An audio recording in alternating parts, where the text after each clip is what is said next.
Here is your boy Chefbaker. We back with another video. Welcome back to the channel. I got you another reaction. We're gonna be reacting to some insane takes. This video is coming to you from Jimmy High Roller. Appreciate you, Jimmy. You know what I'm saying? And let's see some crazy, insane takes. If you're new to the channel, subscribe to the channel. If you like the video, like the video. Leave a comment on the video. Leave a comment saying what's the craziest NBA take you have ever heard. You feel me? So let's get straight to the video, man. I ain't wasting no time on this one. That's crazy. That's crazy. Russell Westbrook was on his MVP tour, and he was hell after his MVP because he had multiple seasons averaging triple-double. But anyway, multiple seasons averaging triple-double. You know what I'm saying? People saying he was stat padding. He just getting stats. And sometimes he'll have like crazy field goal nights and then turnovers. But when it's cool when they do it, it's a problem when I do it. Fuck them. Apparently. We get that. From left to right, Tyloo. What are you doing? Damn. I didn't even get to see that one. Hold on, let me read that one. Hold on, let me see. It says from left to right, Tyloo, 82 games season, Russell Westbrook playoffs. Who's stopping this? All right.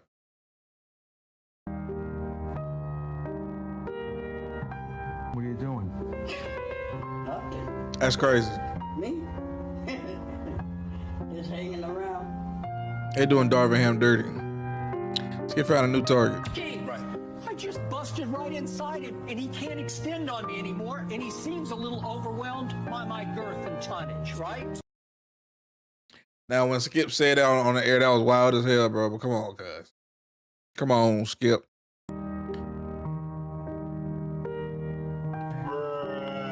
I think Gary Payton's the third best. Oh, hell no. What? GP? Carmelo believes Nuggets gave Nikola the 15 just as a petty maneuver to erase Melo's accomplishment. The pettiness happened a long time ago when the number was available. Anthony Randolph was wearing that damn number. That's when the pettiness happened. They ain't purposely give it to Nikola Jokic. Nikola Jokic, he was a second round, the 41 pick overall. Didn't nobody know he was gonna be an MVP and a champion. And plus, Nikola Jokic has worn number 15 before, in basketball prior to the NBA. So yeah, we can't rock with you on that one on Melo. So I just did a video about that. Yeah, that's crazy. What the hell? They just hating on KD. The music in the background is just it's fitting. Why do we do this to ourselves?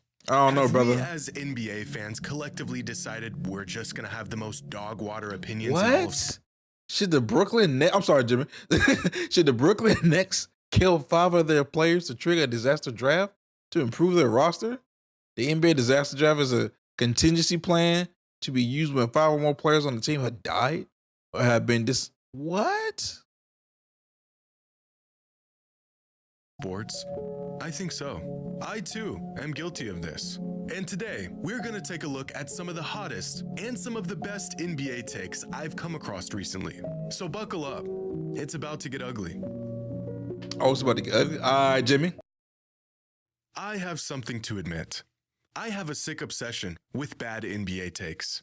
I can't help myself. Why I choose to dive headfirst into this dark and desolate rabbit hole far too often is beyond me. It's an addiction, really. I need help. And while scrolling for Dunk of the way too long century, the you other day, tripping. I came across this, a gold mine. Will this Reddit thread contain some of the most devious nonsense I've ever laid eyes on? Yes. Do I want to read all of it? Absolutely. Because I too want to go insane. And after seeing this comment, I knew it was time for another Hot Takes video. Now, our first take comes from former NBA player Rashard McCants, who came up with a diabolical take while on a podcast with Gilbert Arenas a few weeks ago. I think that the real hoopers know that Kevin Durant is going to go down as a better basketball player than LeBron. Than LeBron. Ooh.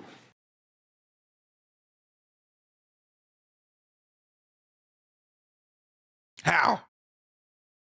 I swear they got Rashard McCants on Gilbert podcast just for shock value. That boy say some of the craziest, dumbest, stupid, out left field type shit I ever heard. I'm sorry, man. I mean, he's there for shock value. At the end of the road, not right now. Just as much hype as LeBron. You know, Texas and DC assault, all that stuff.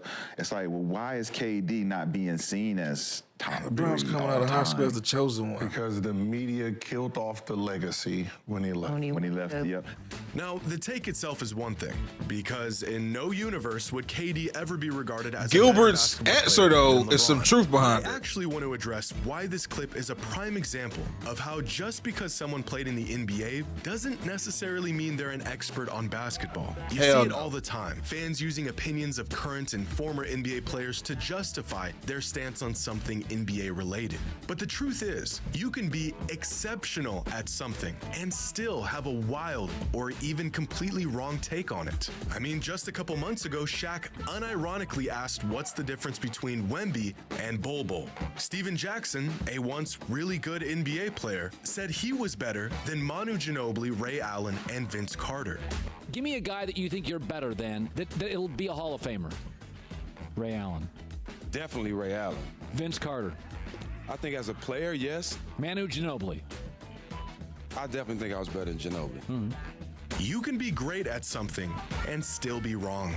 And this idea that only real hoopers will understand his stance is just a baseless claim to negate anyone's opinions that don't align with his. I get it. Preach. Some play the game, some watch the game. I understand the difference between a hooper and someone who just plays or even just casually watches basketball. But being good at playing the game and really understanding the game and what makes players great are two separate things. I'm no expert, but guys like Ben Taylor, Zach Lowe, and Kevin O'Connor are excellent NBA analysts who really understand all the finer nuances of the game, and yet they never played it at any significant level. This all reminds me of the quote, "Those who can, do.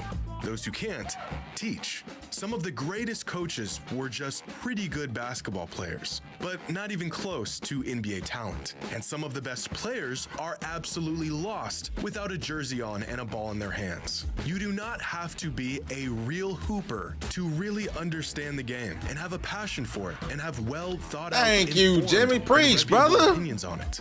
Now, That's our what we next trying to take do over comes from here. a fan that's certainly not alone in his opinion, and that's because he thinks Giannis is overpaid for a guy who can only run and dunk. Damn. Now, this has been the Shots narrative fired. on Giannis. Man, listen, this shit stem from way back when James Harden was talking about, man, I got skill. Now listen, I'm gonna say this right here, right now, bro. I don't give a damn what your skill set is. I give a damn about your production. All right, listen, can you produce for me? And if you can produce, I will go with that regardless of your production. So yes, is a Paul George more skilled technically, I guess, than LeBron James. I think overall, just shooting, the defense, you know, the dribbling, you know, the mid-range, all that type of stuff. Yeah, Paul just got a damn theme song out right now because his game's so smooth. You can make an argument about that. Is Kyrie Irving more skilled than the Shaquille O'Neal? All right, the dribbling, the shooting, you know what I'm saying? The post, you know, the passing, like, okay, maybe. But what did he produce? And that's what I care about. And that's, to me, that what outweighs the skill. Like that running dunk shit, bro. Even before he won a championship nearly 3 years ago. Big guy run, big guy dunk. But I don't get this line of reasoning. That's like saying Stephen Curry is overpaid for a guy that only shoots threes, or that Magic Johnson was good for a guy that could only pass. Even the greats have their strengths and weaknesses. Shaquille And Giannis more skilled, do you think? literally made a living by being bigger and stronger than everyone else. Imagine seeing this and saying, that's not bad for a guy who just drop steps and dunks everything.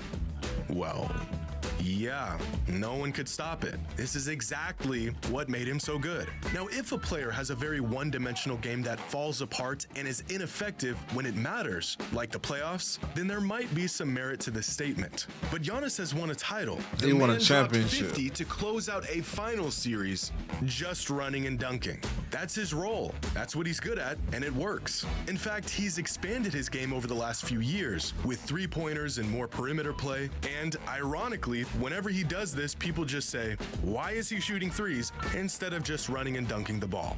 If you're getting the job done, how you get it done is irrelevant. This is a bad take. This next take comes from It an is a NBA bad fan that says that Steph Curry is top 10 all time. And not only do I agree with Well, after winning his 4th championship, first MVP is in the top 10. You can make an argument. All right, is there an argument that he's still right outside the top 10? Yes. But can you make an argument that he is top 10? Yes, also. So that's not a bad take. this, I don't even think this is a hot take anymore. It's not. And yet somehow, in the great year of 2024, there are still people out there who don't think Steph is in the pantheon of NBA greats. His impact on the game, his dominance, his revolutionary skill set, his place as inarguably the greatest shooter of all time, all make him clearly a top 10 player. But I think it's his shortcomings and small hiccups throughout his career that keep some fans from putting him amongst the greatest to ever play. Oh, hold on. We got 1, 2, 3, 4, 5, 6, 7, 8, 9, 10, 11. So we got 11 guys here. So we got Bill Russell, Wilt Chamberlain, Tim Duncan, Magic, Kareem, Jordan, LeBron, Larry, Shaq, Hakeem, and Kobe. So, how will I rate this? MJ number 1, LeBron James number 2, Kareem Abdul-Jabbar number 3. I don't know, man. I don't know. I don't have a top 10. I keep going back and forth about top 10.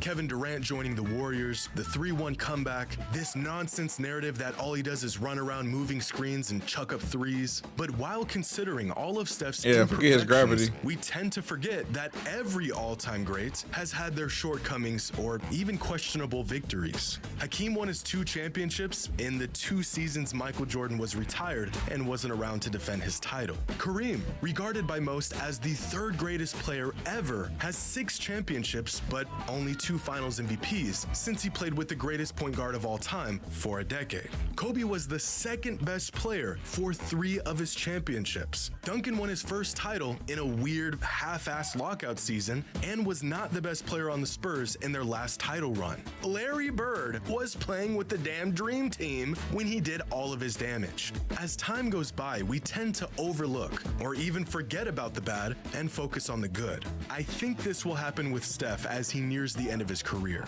And Good everyone points. will start to see that he is without a doubt one of the 10 greatest players of all time. Now this next take comes from a fan who has fallen victim to a narrative that has ran rampant over the last year. Ever since LeBron James broke the NBA's all-time scoring record last season, fans have been theorizing who might be the player to break it. The others, this fan says it will be Luka Doncic.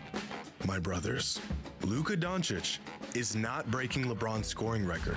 In fact, no one in the NBA today, or even any upcoming prospects, will break LeBron's scoring record. I would even go as far as saying this record will not be broken within our lifetime. Records are made to be broken, it's only a matter of time. Yeah. Whatever LeBron ends up with, no one is touching it.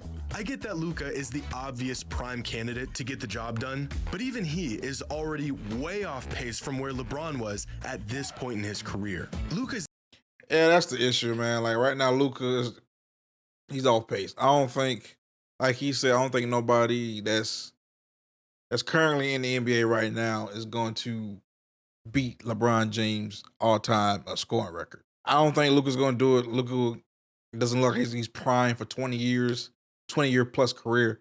And then also, I just think you really got to be lucky when you're trying to break this type of record, like a longevity record like that. Like 20 plus years, no major injuries. Like, gotta give LeBron James props on that. Maybe somebody, because scoring is going to keep increasing, I think, to a degree. So somebody later down the road going to come in the league and possibly can touch it. But anybody in the league right now cannot touch it. Hell no. But anyway, I'm gonna end the video right here. You want to watch the rest of this video, go to Jimmy High Roller's page and finish the video there. If you new to the channel, subscribe to the channel. If you like the video, drop a like on the video. And I ain't got nothing else. So peace.